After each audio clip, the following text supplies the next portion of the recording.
تو جی ہاں، M بابتنولی Islamic studio سے حاضر ہوں غیر معتبر روایات کا فنی جائزہ پارٹ نمبر 5۔ تو سنیے ضرور کہ حدیث کے نام پہ کیسی من گھڑت، کیسا جھوٹ پھیلایا جاتا ہے، کیسی من گھڑت اور کیسا جھوٹ پھیلایا جاتا ہے۔ اکثر و بیشتر آپ دیکھتے ہیں اسکولوں میں جاتے ہیں، لکھا ہوتا ہے علم حاصل کرو اگرچہ آپ کو چین جانا پڑے، علم حاصل کرو اگرچہ آپ کو چین جانا پڑے۔ آگے لکھ دیتے ہیں الحدیث، یہ حدیث نہیں ہے، یہ حدیث نہیں ہے، یہ حدیث نہیں ہے۔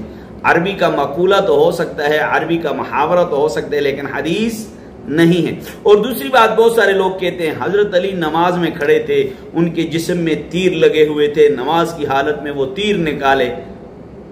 تو کہاں لکھا ہے؟ کہاں لکھا ہے؟ سیاہ ستہ کی کسی کتاب میں لکھا ہے تو مجھے بتا دیجیے تاکہ میرے علم میں بھی اضافہ ہو جائے۔